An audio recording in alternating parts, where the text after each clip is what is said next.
Hi, we're Team SeaWorld Orlando. I'm John Ballantyne. I'm Ben Harris. I'm Lillian Arana. I'm Nali. And this is our organizational analysis. SeaWorld Orlando was built in 1973 and at this time was operated by Anheuser-Busch. Today the company is owned by Blackstone Capital Partners, an American financial services and investment firm founded in 1985. They bought SeaWorld Orlando for $2.7 billion in late 2009. Today, SeaWorld Orlando has over 6,000 employees and has grown to be one of the major powers in the Orlando attractions and tourism industry. Competing with Walt Disney World and Universal Orlando, SeaWorld offers a family-oriented vacation experience, complete with marine life connections and tours. The company operates in an overall effective manner. However, we have found a few issues in efficiency on the departmental level. The issues we found can be traced to a lack of communication and consistency between managers and frontline employees. Our two interviewees we will see are Vic Clevenger, a frontline employee of the Education Department, and Luis Perez, an assistant supervisor in the Education Department. We will observe both their viewpoints and see how they compare and contrast in regards to the incentive and rewards programs, the company culture, and the company structure.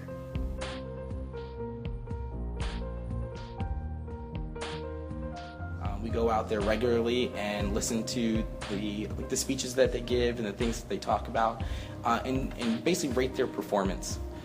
We keep that all kept in files, and one of the things we do is if they get a lot of what we call exceeds or role models, something they do well, we make sure that we tell them. They would rather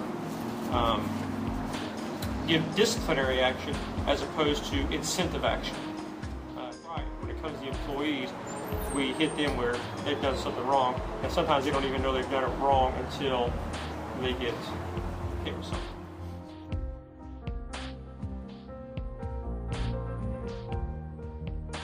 Well, one of the things that we do that we have what we call an incentive program, and we give out little cards if we see something done well in the park.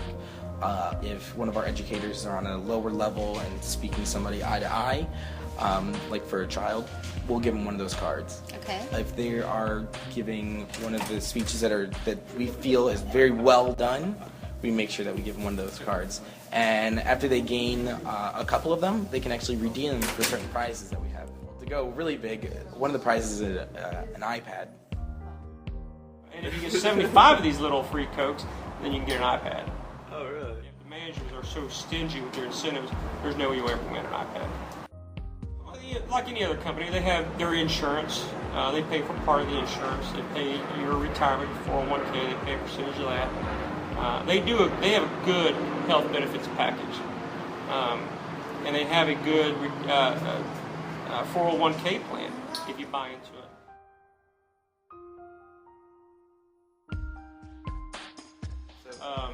Just the other day we had 3 employees doing the exact same job.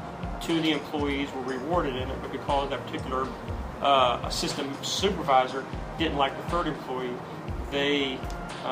that person did not reward the 3rd person. So there was a lot of bias. So as we have seen in the interviews, many of the extrinsic rewards such as the 401k plan and health benefits seem adequate.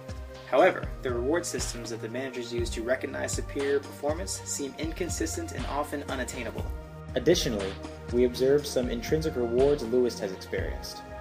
As we will see in the coming interview clips, the assistant supervisor describes his love of the job and the satisfaction he gets from educating people about conservation and SeaWorld's environmental efforts.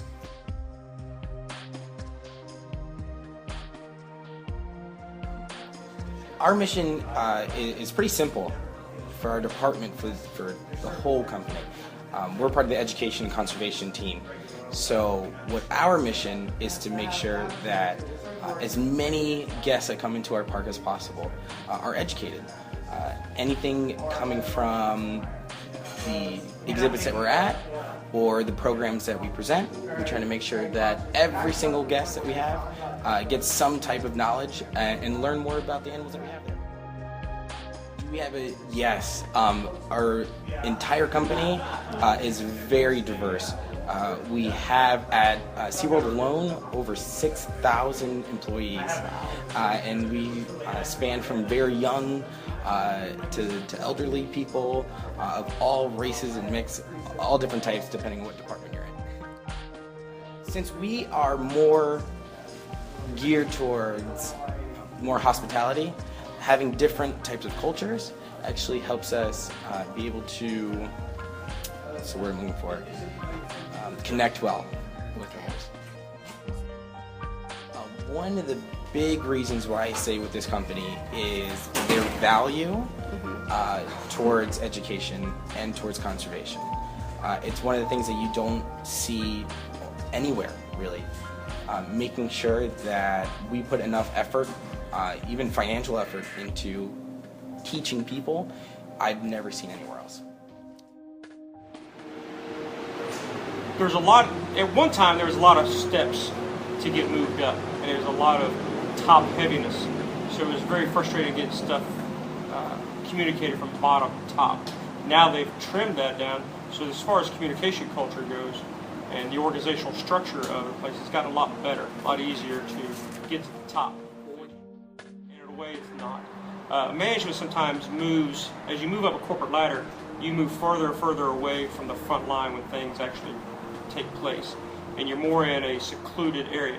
And I think management oftentimes feels that they are secluded, that they are in touch when in fact they're not.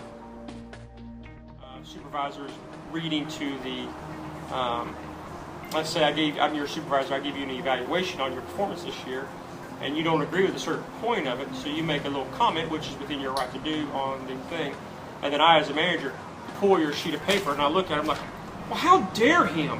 Look at this comment he made, that he didn't agree with what I said. And then they read it, and not only to other sub-managers in there, but other employees who are your peers hear that. That's unethical.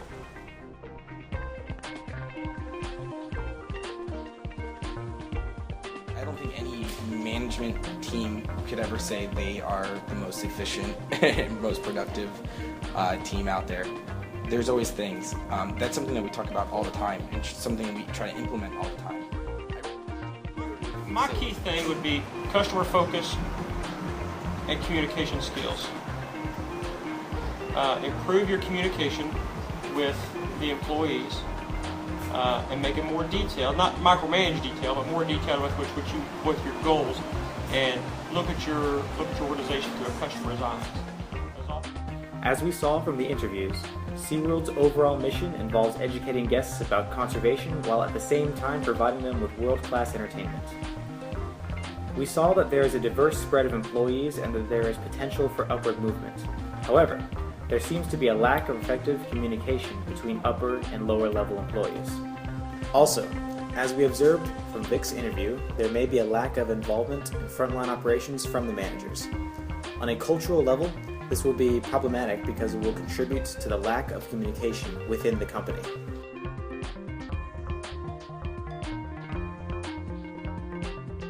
SeaWorld Orlando has an organizational structure where control is dispersed to managers who run individual departments within the company. These departments ultimately report to the corporate executive office. These individually operated departments include culinary, education, operations, and marketing.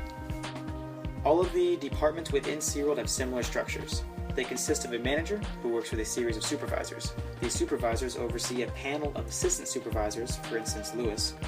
The assistant supervisors work directly with the employees and manage frontline employees in specific attractions and areas of the park. The assistant supervisors act as a link between the supervisors and the employees.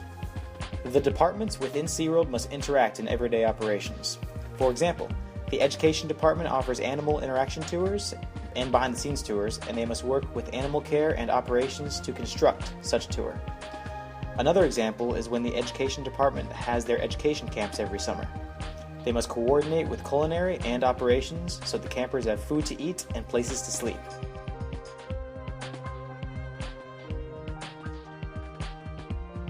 I've worked at different organizations in the past where communication is almost non-existent. But with us, one of the big deals that we use are emails. We're emailing constantly, every day. On a day off, I come into the office and I'll have closer to 50 emails in one day. And that's not just from my team, that's from all the other departments that we work with every single day. One section of my job is actually to sell certain programs for other departments. So whether it be culinary or operations, all those departments are with us every single day. I think there's always room for improvement, no matter how well an organization is run. I think when you get into management and they seclude themselves off to the front line, they don't realize how inefficient they are. I've asked oftentimes of my immediate manager, so what was happened in the communications meeting? Same old stuff. Well, it's been like 7 years since I've been to a communications meeting, so what's the same old stuff nowadays? Since I've been to a communications meeting, we've gone through 2 owners. As we have seen, Vic talks about how communication is often askew between managers and employees because they rarely interact. If this is the case, company goals and objectives may not be relayed to frontline employees. This will impact overall company effectiveness because if the employees do not know what the goals are, they will not take steps to achieve them.